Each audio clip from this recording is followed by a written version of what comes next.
स्वागत है आपका हमारे चैनल एजुकेशन हब में। आज हम करेंगे चंद्रगुप्त नाटक के बारे में विस्तार से पढ़ेंगे। इससे लास्ट वीडियो में हमने जयशंकर प्रसाद जी द्वारा लिखे गए नाटकों के बारे में पढ़ा था। वो नाटक किस श्रेणी में आते हैं, कब उनका प्रकाशन वर्ष हुआ और उस नाटक में क्या क्या बातें आती हैं, किस चीज़ का वर्णन किया गया है, इन सब चीज़ों के बारे में हमने पढ़ा था। और आज हम करेंगे जयशंकर प्रसाद जी द्वारा ही लिखा गया नाटक चंद्रगुप्त, उसके बारे में हम आज विस्तार से पढ़ेंगे। मेन पॉइंट जो हैं, क्योंकि इनसे रिलेटेड क्वेश्चन जो है वो मोस्टली एग्जाम में आ जाते हैं। जैसे इस नाटक के पात्रों के बारे में पूछा जाता है, इस नाटक के गीतों के बारे में पूछा जाता है। इन चीज़ों के बारे में आज हम देखेंगे। तो चंद्रगुप्त नाटक जो है, ये नाटक 1929 ईस्वी में इस नाटक का लेखन कार्य पूरा हुआ था। मतलब ये नाटक जो है वो लिखकर पूरा कब किया गया था? 1929 ईस्वी में। और ये नाटक प्रकाशित हुआ था 1931 ईस्वी में। चंद्रगुप्त नाटक एक ऐतिहासिक नाटक है। इस नाटक का उद्देश्य राष्ट्रीय एवं सांस्कृतिक भावों की अभिव्यक्ति करना था। घटनाएं, जो मुख्य घटनाएं थी इस नाटक की, वो क्या थी? सिकंदर ने जब भारत पर आक्रमण किया था उस चीज का इसमें वर्णन किया गया है। नंद कुल का उन्मूलन, सिल्यूकस की पराजय का वर्णन किया गया है। वर्णित समय जो इसमें दिखाया गया है 326 ईस्वी पूर्व से 306 ईस्वी पूर्व का इसमें समय जो है वो दिखाया गया कि उस समय पे जो जो घटनाएं हुई उनका इसमें वर्णन किया गया है। नंद वंश व मौर्य वंश का चित्रण है। और यह नाटक कल्याणी परिणय, जो कि 1912 में लिखा गया था, उसी का ही परिवर्तित रूप है। यदि ये क्वेश्चन आए कि चंद्रगुप्त नाटक किस नाटक का परिवर्तित रूप है, तो आंसर क्या होगा उसका? कल्याणी परिणय, जो कि जयशंकर प्रसाद के द्वारा ही लिखा गया था 1912 ईस्वी में। और चंद्रगुप्त नाटक लिखकर पूरा कब हुआ था? 1929 ईस्वी में। अब आता है, इस नाटक के अंक कितने थे? इस नाटक के कुल 4 अंक थे, जिसमें प्रथम अंक में 11 दृश्य आते हैं, द्वितीय अंक में 10 दृश्य, तृतीय अंक में 9 दृश्य और चतुर्थ अंक में 14 दृश्य आते हैं। इतना तो हम इससे लास्ट वीडियो में देख चुके हैं कि चंद्रगुप्त नाटक में घटनाएं क्या थी, उद्देश्य क्या थे और उसमें कुल अंक कितने आते हैं और अंकों में दृश्य कितने, इन चीजों के बारे में हम देख चुके हैं। आज हम करेंगे चंद्रगुप्त नाटक के पात्र, कि चंद्रगुप्त नाटक में कौन कौन से पात्र थे, उनके बारे में आज हम देखेंगे। सबसे पहले है चाणक्य, जो कि एक विष्णुगुप्त भी कहते हैं उसे। चाणक्य का दूसरा नाम क्या है? विष्णुगुप्त, जो कि मौर्य साम्राज्य का निर्माता कहा जाता है। मौर्य साम्राज्य का निर्माता किसे कहा जाता है? चाणक्य को। दूसरा है चंद्रगुप्त, जो कि मौर्य सम्राट था, नायक था इस नाटक का। और ये किस प्रकार का नायक था? एक धीरोदात्त प्रकार का नायक था। उसके बाद है नंद, ये एक अभिमानी शासक था नंद वंश का। नंद जो था, नंद वंश का एक अभिमानी शासक था। ये धृष्ट श्रेणी का प्रतिनायक था। चंद्रगुप्त तो नायक था, ये क्या था?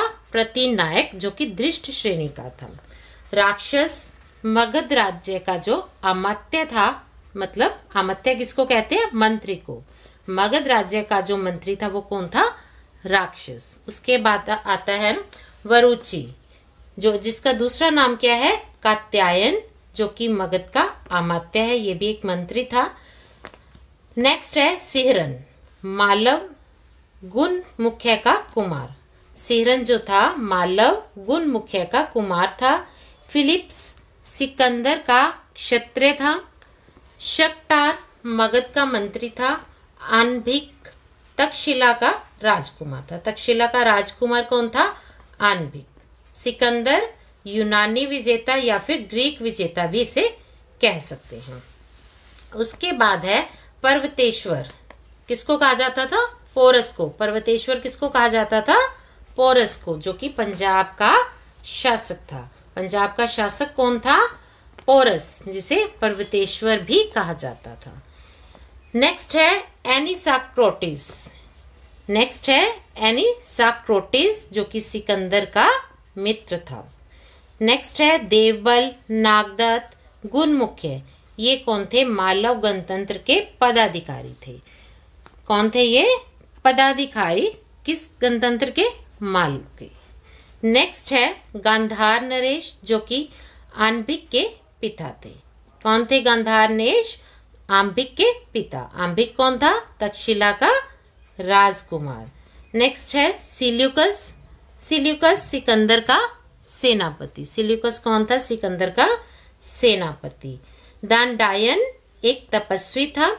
उसके बाद आता है अलका। अलका कौन थी? तक्षशिला की राजकुमारी। और तक्षशिला का राजकुमार कौन था? आंबिक। तक्षशिला की राजकुमारी जो थी अलका थी, ठीक है। और इनके पिता कौन थे? गांधार नरेश, जो कि आंबिक और अलका की पिता थे। क्योंकि आंबिक क्या है? कौन है? आंबिक कौन है? एक राजकुमार है तक्षशिला का। और जो इसके पिता थे, आंबिक के पिता कौन थे? गांधार नरेश। और तक्षशिला की राजकुमारी कौन थी? अलका। कल्याणी मगध की राजकुमारी थी। नीला और लीला कल्याणी की सहेलियां। जो मगध की राजकुमारी थी कल्याणी, उसकी सहेलियां कौन थी? नीला और लीला। नेक्स्ट है कार्नेलिया, जो सिल्यूकस की पत्नी थी। सिल्यूकस कौन था? सिकंदर का सेनापति था, ठीक है। एलिस कार्नेलिया की सहेली थी, जो कि सेल्यूकस की पुत्री थी। कार्नेलिया की सहेली कौन थी? एलिस। और कार्नेलिया कौन थी? सेल्यूकस की पुत्री थी। मालविका सिंधु देश की राजकुमारी थी। मालविका कौन थी? सिंधु देश की राजकुमारी, ठीक है। इसमें कुल चंद्रगुप्त नाटक में कुल कितने पात्र हैं? कुल 35 पात्र हैं, जिसमें से 11 स्त्री पात्र आते हैं और 24 जो हैं वो पुरुष पात्र हैं। उनमें से हमने जो पात्र किए हैं इनके बारे में मोस्टली क्वेश्चन आ जाते हैं कि सिल्यूकस कौन था, सिकंदर कौन था, आंबिक कौन था, कल्याणी कौन थी, कल्याणी की सहेलियों के नाम आ जाते हैं। इस तरह के क्वेश्चन जो है वो एग्जाम में पूछे जाते हैं। जो मेन पात्र थे उनके बारे में हमने देख लिया है। पूरे पात्र देखने की कोई आवश्यकता नहीं थी, इसीलिए मैंने आपको जो मेन पात्र थे उनके बारे में बताया है। अब आ जाते हैं इसके गीत, कि इस नाटक में गीत कौन कौन से हैं। फर्स्ट है जो कि बहुत ही पॉपुलर है, बहुत ही इम्पॉर्टेंट है, वो है अरुण यह मधुमेह देश हमारा। कौन सा गीत है? अरुण यह मधुमेह देश हमारा, जो कि कार्नेलिया ने गाया था। कौन से अंक में? द्वितीय अंक में गाया था। यह गीत नाटक की आत्मा है। अगर ये क्वेश्चन आ जाए चंद्रगुप्त नाटक की आत्मा कौन है, कौन सा गीत चंद्रगुप्त नाटक की आत्मा है, तो हम कौन सा बताएंगे? अरुण यह मधुमेह देश हमारा। यह गीत नाटक की आत्मा है, स्मिंद्रानंदन पंत ने कहा था। किसने कहा था ये कि अरुण यह मधुमेह देश हमारा चंद्रगुप्त नाटक की आत्मा है? तो ये किसने कहा था? स्मिंद्रानंदन पंत ने। इस गीत में भारत की प्राकृतिक एवं सांस्कृतिक विशेषताओं का भी चित्रण हुआ है। इससे नेक्स्ट में आता है, अगला गीत आता है, बिखरी किरण अल्क व्याकुल हो, बिरस बदन पर चिंता लेख। ये गीत मालविका ने गाया है द्वितीय अंक में। नेक्स्ट है, समीप भरी फिर प्यासी आंखें क्यों, नादान कौन सुनेगा तेरा गान।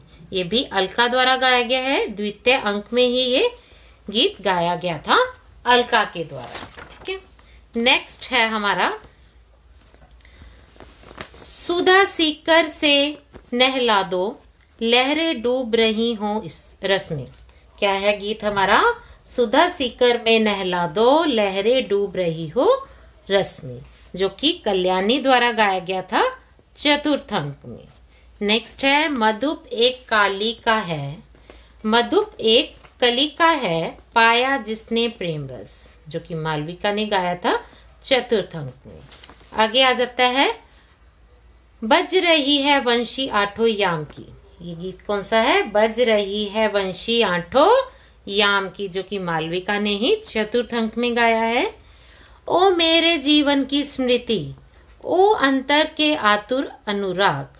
क्या गीत है? ओ मेरे जीवन की स्मृति, ओ अंतर के आतुर अनुराग, जो कि चतुर्थ अंक में मालविका द्वारा ही गाया गया है। हिमाद्री तुंग श्रृंग से, जो कि एक सामवित गान है। सामवित का अर्थ होता है सभी, मतलब जो सभी के द्वारा गाया गया था। वो कौन सा गायन था? हिमाद्री तुंग श्रृंग से, जो कि चतुर्थ अंक में गाया गया था। लास्ट गीत जो है हमारा वो क्या है? सखे वह प्रेममयी रजनी आंखों में स्वपन बनी। क्या है हमारा गीत?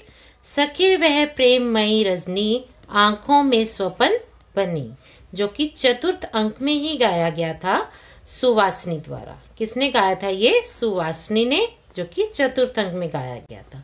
अब है नायक कौन है? हमने पात्र तो कर लिए चंद्रगुप्त नाटक के। नायक कौन है इसमें? चंद्रगुप्त। और नायिका कौन है? कार्नेलिया। कार्नेलिया किस प्रकार की नायिका है? एक मुग्धा नायिका है जो कि स्वकीय है। अब है, हमने पात्र तो कर लिए थे, अब इसका नायक कौन है? नायिका कौन है? नायक कौन है? चंद्रगुप्त, जो कि धीरोदात्त नायक है। नायिका कार्नेलिया, जो कि एक मुग्धा नायिका है। प्रतिनायक कौन है इसमें? नंद, जो कि धृष्ट श्रेणी का नायक है। आगे है पीठमर्द, नायक का सहायक। जैसे जो कौन था नायक? चंद्रगुप्त। चंद्रगुप्त के सहायक कौन थे? चाणक्य, विष्णुगुप्त, कौटिल्य, वात्स्यायन और द्रविड़। जो कि चाणक्य, विष्णुगुप्त, ये जो कौन थे? एक ही थे, उनके अलग अलग नाम है, क्योंकि हमने पात्रों में पढ़ा था ना पीछे। चाणक्य कौन था? विष्णुगुप्त। तो विष्णुगुप्त को ही क्या है? चाणक्य कहा जाता है। अब इसमें क्वेश्चन किस प्रकार से आ जाते हैं कि इस नाटक में नायक कौन है? चंद्रगुप्त है। किस श्रेणी का नायक है चंद्रगुप्त? वो धीरोदात्त श्रेणी का नायक है। मुग्धा नायिका कौन है? कार्नेलिया। चंद्रगुप्त नाटक की जो नायिका है वो कार्नेलिया है। वो किस प्रकार की नायिका है? मुग्धा है। नायक के सहायक कौन है? तो हमें पता होना चाहिए, चाणक्य, विष्णुगुप्त, कौटिल्य, वात्स्यायन और द्रविड़। इनके ये क्या है? नायक के सहायक है। ये तो था हमारा आज का नाटक चंद्रगुप्त, जयशंकर प्रसाद जी द्वारा लिखा गया। इससे नेक्स्ट वीडियो में हम करेंगे जयशंकर प्रसाद जी द्वारा लिखे गए अभी 2 नाटक हम अभी और करेंगे, स्कंदगुप्त और ध्रुव स्वामिनी। ये देखेंगे हम नेक्स्ट वीडियो में। अगर आपको हमारी ये वीडियो अच्छी लगी है तो प्लीज़ इसे लाइक और शेयर जरूर कीजिएगा। अगर आप हमारे चैनल पर नए हैं तो हमारे चैनल एजुकेशन हब को सब्सक्राइब कीजिएगा और उसके पास जो बेल आइकन है उसे जरूर दबाइएगा, जिससे आपको हमारी वीडियोस जो है वो समय समय पर मिलती रही। धन्यवाद।